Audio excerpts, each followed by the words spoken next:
My name's Stacey, Burris, LSB Ranch and SHOWPIGS. Where are you located? We are located in Gaylord, which is outside Myrtle Point. Nobody ever knows where Gaylord is at. It's in between Myrtle Point and Powers. How can others get in touch with you? Through Facebook or my phone. What is it that you do here? We breed and raise show pigs and butcher pigs. What got you started raising swine? Do you want the short version or the long version? Whatever one you want. My mom got me started. I always did horse 4-H for years, and my brother, he was actually technically the first one that took a pig to the fair. She was a big, like 500 pound gilt, and he showed her. He was 9, I think, at the time. It was his first 9 or 10, and she was huge, and he sold her. He sold her for $100. And I was over in the horse barn working my butt off and getting nothing. And I was like, what am I doing? I'm not making any money doing this. So then the next year I did pigs, and I believe I was 14 my first year. Why choose swine and not other animals? Well, we've done all the other animals. I was born and raised doing sheep. My parents had 500 head of sheep, and that's what we did. And then we've had cattle off and on, but the pigs, I don't know, they're fun. They have personalities. Pigalities. Yes. It's like what you say with chickens. It's not it's not personalities, it's chickenalities. There you go. Can you walk us through the process from birth to package here? Yeah. Packaging here. Well, so we breed the sows. So like, for example, we breed for January pigs for our 4-H and FFA. And we farrow them all out, which means they have babies. We put them in crates about 2 or 3 days before their expected due dates. And I don't know, they're on mama anywhere from 20 to 30 days. Really depends on the size of the piglets. If they're still really, really small, I just like to keep them on longer. And then we pull them, we wean them, we give them shots, we vaccinate. And then most vaccines, you have to have a booster. So 2 to 3 weeks later, they'll get another booster of the vaccine. And then deworming. And then we just grow them out. Like, these guys are all ready to go. They're ready. The one smaller litter, they're not quite ready yet. They're a little bit littler. I like them all. I like them all. Yes. They're so cute. Yes. Yeah. Those guys are ready. Those are. So this is a January 1st litter.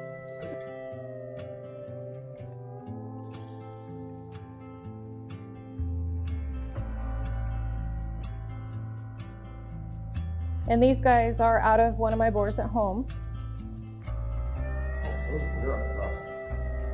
No, So no, they're just crossbreds. If you give them the vaccine, does it really make a difference? I like to make sure that they aren't susceptible to diseases that pigs can just pick up.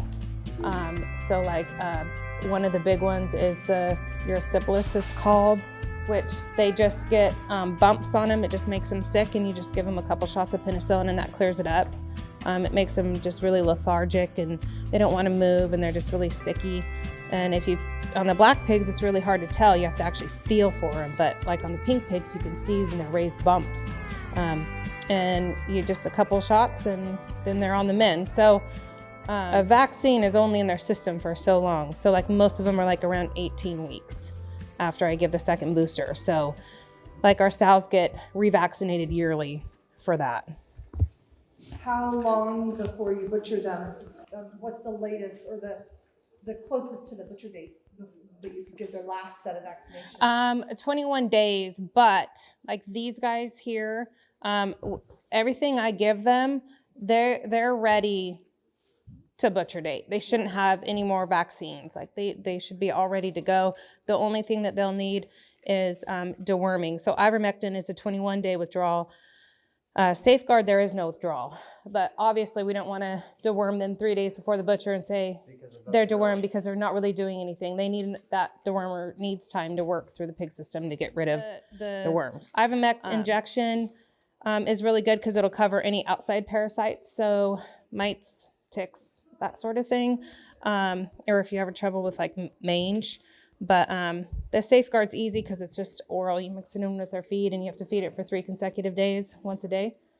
The mites and the parasites, is it transferable from other animals like chickens, sheep, cows? We haven't had anything have that, but you know, my pigs are in the pig barn. They say that they can pick it up from your sawdust. So your sawdust will have bugs. If it has bugs, and then the mites has to have some sort of a host, and then that's kind of how they have breakouts. Gotcha. So you just watch out for bumps. Yeah, and if you're going to shows, like that's another, you know, you just have to be, you know, cautious of it. And I think most of us that are showing are probably, you know, we're there to maybe expect that and keep an eye on it in case you do run into trouble with that. So if you're taking them to show, do you give them different? So you'll alternate 1 month on ivermectin, the next month with Safeguard. Why would you do that?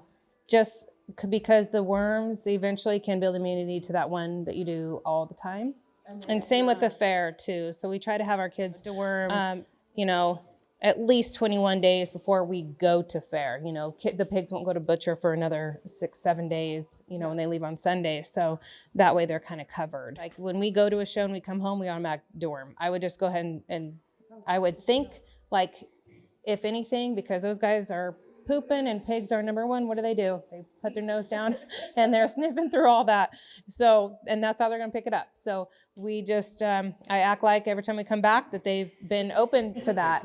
So 21-day withdrawal, keep that in mind. And then, you know, we want to keep them healthy. And I always say, I want to feed a pig. I don't want to feed worms. So when they get a big pot belly and their hair gets long and they just don't look like they feel very good, they usually have worms. And if you just have a regular schedule of that, then you pretty much know that you're keeping them healthy and you're not backsliding on, you know, feeding them, because what they're going to do is they're going to poop out all that feed. They're not going to be able to absorb any of that nutrients at all. You can't see mites. Mites are microscopic, usually. I mean, you might be able to see them move a little bit. So there's feed mites too. And feed mites are terrible. They're terrible. Mites on pigs, ivermectin. So you're going to give them a shot, and then 7 days later, because the ivermectin will not kill the eggs, the ivermectin will kill the adults. So then 7 days later, you're going to do it again, because those eggs have been hatched out. Some say 7 to 10, some say 14, and I would rather be ahead of the game than behind. Yep, always do it a second time if you think that you've had mites. And we've had to fight it before. We've had to fight it before in our 4-H. I mean, they're animals. They're not. It's just it happens. How do you breed here and why? AI everything. Have you Artificial insemination. always done it that way? Yes. Even when I was younger, we had a couple of boars. Actually, you know, my mom would probably have to refresh my memory on that, because we had 2 boars. We had a Landrace, and then we had a York that we kept, and he did breed. But we also AI'd too, and that was kind of my project. But now with our 2 boars, I AI because it's not as hard on my sows, and I don't want to sit down there and babysit them and watch them, and I want to know that it's done, be done with it, and move on to the next thing. I have turned them in, so I'll normally, like, I have a mutual space, you know, between my sow barn and the boar. Yeah, I'll turn them loose together, mark it on the calendar that if I'm not in a push or rush, or, you know, that I have to have her bred at a certain time, if I just want to you know, a maybe, and I'm okay with a maybe litter, usually in the summertime. But I just like to know that it's done, it's taken care of, and I'm not iffing if the job was done. We have butcher pigs over there that I've kept back that, you know, maybe I thought might keep as replacement females, or, you know, or I do have a couple of people that just want me to raise them a butcher pig, and so we'll do that. We have 6 over at the house now, 2 that just left. Right now we have 14 sows. That's a lot less than last time.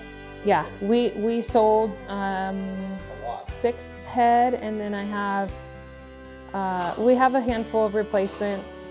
So in all, we have 22 big pigs. That's including the boars, and then we have 110 little guys right now. How much acreage? Sorry, I'm asking you a question. We have 27 over at the house that we run, and we have what we call the hay pasture, and that's where I have my 2 horses, and we have a steer there right now. The pigs have roughly 20 acres, and they run on that. They do pretty good. We have hot fence on one side, and then the other 3 sides is all woven wire.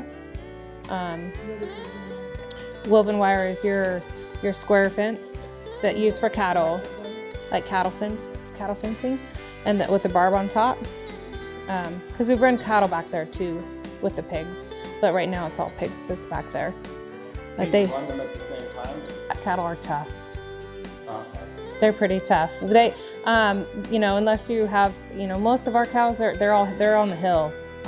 They have to kind of be able to forage and get where they need to go for grass. So it's just kind of It's building preference. them up Yeah. if they are around pigs. And some people might not ever have cows out with pigs. I mean, that's just how we've done it a couple of times, not that we do it 24/7. The cows have, you know, their hill pasture, and we have Well, the the pigs pigs are. that you keep out in the pasture, if you're getting rid of, how long do you keep them? Are they mainly staying in the barn until you ship them off to other homes? Oh, no, our pigs get turned out every day. We're like a dairy. We feed them outside, they go outside and they roughage all day. And then at night we bring them in and they all go in their stalls, and then Is that for the forage pigs? all of our mamas, they all get turned out. How big are these stalls approximately? 8 by 8. How many Couple. pigs do you tend to put in there? I don't like to go, 6 is ideal because the pins get really bad really fast. And I think the most that I have in this stall right now is 9. 9. And how long do you keep the pigs in the stall for? Depends. These guys will be in here, so a month and a half, roughly. And when we clean, you know, we can open it up and they really make a mess of stuff. They love to run out. They do. They get into everything. So, Shut all doors. yes, we shut all doors, and they just, it's like literally like a pig racer in here, and they just tear everything up. It's hilarious. They are anywhere from 20 to 30 days old. I can usually get two litters per sow a year. What steps do you need to take with the mama pig or daddy pig to breed, if any? Well, like I said, I like to have a joining pen. And I like to be, they're animals, and, you know, the boars are big and they can be pushy sometimes. I mean, ours are still young right now, so they're not huge. But, you know, I try when they're younger to stick break them, just because, you know, I'm going to have this boar for a couple years and I want to be able to have some sort of control over him. But, you know, never turn your back to him. Be very cautious at all times. I mean, they're all really friendly, but you just never know. So I just have an adjoining pen. I open the door. I can push them both in there together. And I leave them there, you know, right or wrong. I leave them in there till I think the job is done if I'm standing around, or leave them in there for the day and then separate them at night. How big of a pen do you need to do full? This one, you guys can look at it when we get down there. This one is probably, and I'm guessing, maybe a 30 by 30, maybe a little bit bigger. It's covered, and it's also the same spot where we collect the boars too. Okay, I have a question. Okay. What steps are you gonna take? Like, what's gonna make you decide that I'm gonna want to keep this as my future gilt? If you are looking at your different What are you pigs, looking for? or are you just going off of, okay, this is a pig left over, maybe I'll keep it or to raise it to breed again, or maybe I'll just end up using it for meat? So when I'm looking for a replacement gilt, I'm looking at a couple things. I want them to have good bone. I want their legs to be straight, so we don't want any crooked legs. Because if they're crooked when they're younger, usually when they get bigger, and it usually gets it gets really bad. Just make sure they're solid. Yes, and it depends on what your end goal is. Is your end goal to have, like mine is to have show pigs, and then also to have some meat pigs too. So we can go into that later. But you know, we try to keep up with like the trendy things. So like right now, when you're keeping a gilt back, when you look at her face, you want her to look, you know, like a pretty face, you know, pretty. Because now it's like pretty much kind of like a beauty contest. I don't know how else to explain it. So you want to be pretty, right? So they like them a tall shouldered. They don't want them like low to the ground with their, you know, long legs. Not necessarily long legs. You just want, when you look at a profile when they're standing there, you'd like to see them maybe slightly elevated at the shoulders. I mean, straight back is good. We don't want no dips or, you know, a crooked back or. If it goes up, is that bad, or just straight? We want straight. As far as replacement gilts for me, yeah, it's probably going to be completely different from somebody that's going to keep that pig for just, you know, just breeding meat pigs. And I also like to keep for mamas that are good milkers. So if they do not milk good, I will not keep anything out of them. They have to be able to raise a nice big litter. And this is all trial and error. So I've kept pigs from mamas that don't milk very good, or I struggled with that litter, or she struggled with that litter raising. And it just, unless you think that you bred it to a boar, which sometimes you can talk to those people and know, you know, has he been known to throw keeper gilts that, you know, are good milk producers? You know, you're just kind of going on a whim as far as milk, unless I know the genetics and know the mamas. How long is a pig pregnant for? 114 days, give or take. Berkshires are known to go a little bit longer sometimes. That's interesting. How long after they have their babies do you have to wait to birthday? When they come into heat. So usually after you wean them, they'll be back in heat. I've had them in heat as short as 3 days after we wean, and as long as like 7 days. I don't like it to be that long, but sometimes it has. But the majority now that we've bred back 8. They've all been within 5 days. Can you explain what standing heat is for everybody? Yes, it's when they are ready to be bred. They will not move. You can push on their back and they'll lock up and they won't move. And we call, their ears will be pinned. So like almost the tops of their ears will almost touch. And some of them will lock up for like 10 minutes. They won't move. And you know, they're always interested in feed. They won't be interested in feed. And you can sit on them, like literally sit on them like a horse, and they will not move. It's bizarre. That's how it is. Different from any other animal. It is way different than any other animal. Do you take care of a pregnant pig differently than a regular pig? Yes and no. So I do vaccines for pre-breed, and then I'll vaccinate 5 and 3 weeks before they have babies again. But I still turn them out. I still let them go out and still let them forage, and you know, they have a crick. Do they have to go. Quite a bit more, or is their consumption about the same? They're about the same, but I kind of keep it that way. There's been a few sows that I've had that have needed more, but all of them get, you know, 4 to 5 pounds a day. I mean, that's what they get. They're basically done grown at that point, so we're just maintaining them. These guys are spoiled though, because they get to go out and eat grass, and they kind of, yes. So Yes. you could even cut it back to 2 or 3 because And don't forget bark. for half yeah. the year-ish. Well, I would never do that though, because they're not getting all the nutrients out of the ground that they can probably get in the grain that's So it's made making for sure them. they have it, and whenever the grass is just extra. Yep. How old does a pig need to be to have babies? At least a year old.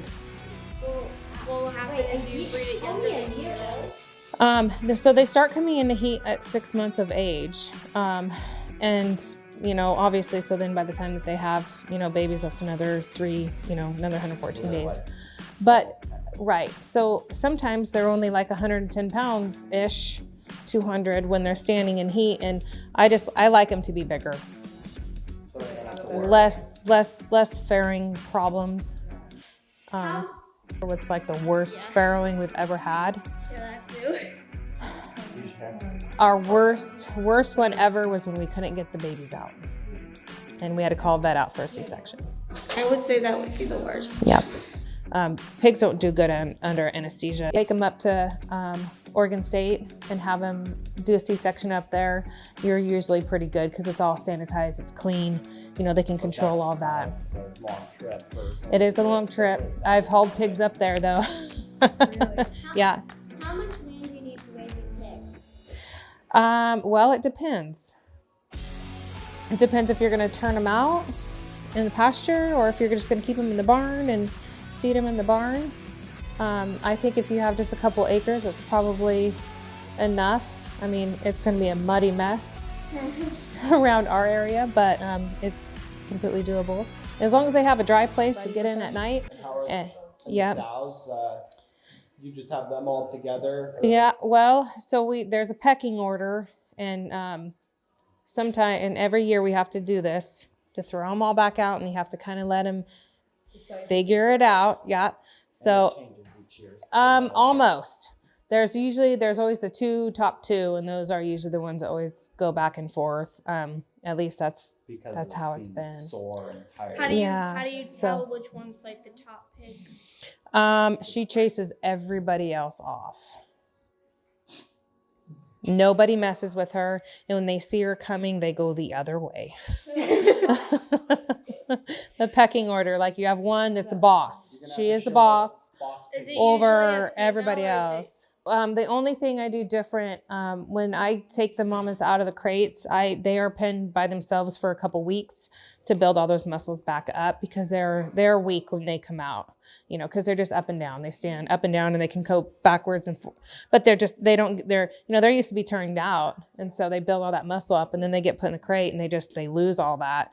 So I have them locked up for a couple weeks to build all the muscle back up so that they can go out and forage. But no, The sawdust, how Yes. much sawdust do you go through? So you said you had about 50 piglets in here? yes, 50 in here. The pins I can make it every other day, and that's it. It's all used up after that. And you have to watch your waters. Sometimes they'll get stuck on, and it's a disaster if that happens. But sometimes they will get stuck on, and then everything is soaking wet. So the mats are nice. If that ever happens, it'll keep them up out of everything. Yeah. As they get bigger and older, they get more of a mess. The pens don't last as long. So, when we're getting ready for fair, we have one pig per one of these pens. I like my hanging feeders because they don't make such a mess. So these big long feeders, they always end up pooping in one corner of it, and it drives me crazy. The big pigs can't have mats. No mats for the big pigs. Nope. But cement floor is good. Cement floors are good for Have them. a cement floor and make mat in the other one. Yep. Yeah. And if they have dirt, they don't need a mat. I mean, honestly. Really? Nope. Unless for some reason you have babies on there and you think that, to help maybe insulate a little bit and maybe get them up off the ground, a mat might work good for these guys. But still, I have 2 litters that are still taking those mats, and they'll start moving them, and some of them are worse than others. And when they start doing that, then I just take it away because you're just fighting an endless battle. Okay. So then you have a catch-22 because the mamas get hot really easy, and the babies love it. The babies love the warm. They want it 90 degrees. That's how the babies like it. And then you have mamas that are just panting. They're miserable. They're too hot. And so you're hosing down the mom to cool them down. And then babies are huddled under the light and it's, 70 degrees out. So piglets cannot regulate their body heat for the first, I think it's like the first 2 weeks of their life. They cannot regulate it. They have to be warm. So we do the heat lamps, and then I have one crate that has the mat on the bottom, and I really, really like that. It's a heat mat for them, and they just love it. They're so happy. They'll be laying out flat, nice and warm. When they're laying out flat or upside down like that they're nice and warm. See, I have 2 heat lamps in that pen, and then the pen to your right over here only have 1, and you see how they're kind of dogpiling? So those are signs to me that they probably need another heat lamp. Are they dying? No. They're not shivering. If you have one that's shivering out, they need more heat. They're really pansies. They're babies. Yeah. They really are. And then, but I know a lot of, folks that I follow that do, they do pasture farrow wings. Like they Yeah. don't bring them in. They keep them out They're there. outside the They're whole time? outside the whole entire time. In just like a little kind and- of like a lean-to yep, with a yep. bucket of water. And so it's completely doable. Every piglet counts.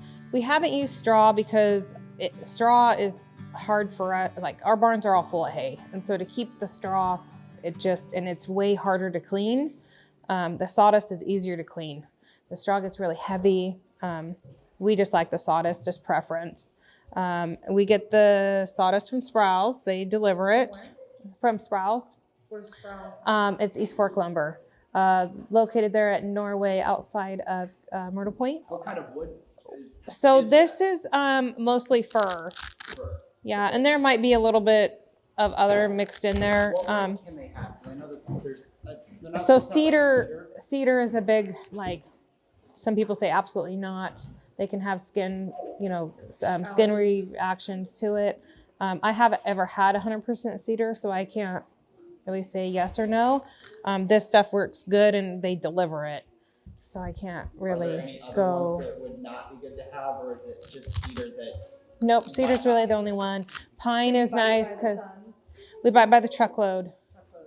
It might be a 10-yarder Like a even. big Yeah, truck. a big truck, yeah. About how long does that last? About 2 months it'll last. And One session of baby. yep, What else would be a cost in here? You've got your worming medicines, yep. you've got your electricity, you've got your pine shavings, feed would be the other Feed, question. yeah. What So- attitudes? We are feeding, we're actually going through 2 different feeds right now. Our big one is the Show Right feed. It's put out by Associated Feeds. And then we also feed Purina, the 319. And we've already went through, we went through like 50 bags. So, and the piglet starter feed is the most expensive feed. That's just the way it is. It is. So, And how long do you have to feed them the piglet feed for? 2 weeks, a month, 2 months? just over 2 months. And each is different. So, and they have different, not to confuse you, but they have different starters. So like we creep feed. So like which means when they're on mamas, I have a little feeder that just the babies can get into, and they have free choice feed. Anytime they want to get into it, they can get into it. We had a bag of feed that we put through that it's called a kickoff, and it has lots of goodies in it. And you're supposed to just do 1 per litter for that bag, and then you switch into a different feed. So we did that for a year, but our problem was most of all my piglets were chasing it all out and dumping it all on the ground. And so when I'm scooping and cleaning, I feel like I was just cleaning a bunch of feed. So I decided this year not to do that, and I just went with the Associated and the Purina. And it's They don't eat much of it. $1,400 about for 40 bags ish. For 50 pigs, About, yep. 50 pigs. And it didn't even get me to my sell date. Wow. I So it's, like it when pigs are babies more than adults. You can pick and choose your feed. So, we are feeding some expensive doing it feed for show. because I'm doing it for show, and I want them to be in a good start for the kids. I want them to be at their best. I don't want them to have to take them home and them be low on weight or, anything like that. They should be able just to feed them out, and they should grow and do what they need to do. So like some of this feed is medicated. So it helps with any upper respiratory issues that piglets, a lot of pigs, that's a fight, that's a battle that some people can face. So we try to keep them on that until, these guys are definitely ready to be switched over to a different feed. I would love to keep them on the feed that they're on right now. It's like a higher quality. yes, yeah, they're we bred them to be show pigs to, for somebody that wanted to be on the competitive edge, or even that wanted to keep them for a breeder. I'm not going to sell a gilt as a breeder if I don't think that it's going to make, a good quality pig for them, for sure. So the feed with the pigs is probably one of the biggest things. It always comes back to feed, and you're going to have people that say this feed is better than that feed, and this feed does better than that. And we've had champions on just the champion payback feed before. We've had it just on the Purina. We've had some on Show Right. I think it comes down to management, a lot of it. Decide what you're gonna feed, do it, and like when my kids come, yeah, consistency. So like, do I like this one bag that, you know, is $24? Absolutely, I love it. Is that doable for you? Is that gonna help you with your profit? Can you afford to do that? Then do something that you can afford, that you're gonna be better, you know, in the end. Be consistent, pay attention, be on a deworming program so you're not feeding worms. And at this stage right here, and when you guys take the pigs home, they need to be on free choice. They need to eat and eat and eat. It's like taking one of these guys and saying, you can only have 2 apples today and 1 piece of meat. They need to grow. You don't start adjusting their feed or like cutting back or Until they're 6 months old. until they're 150 pounds. Then you can start maybe adjusting things at that point. You know, seeing the kids smile on the faces.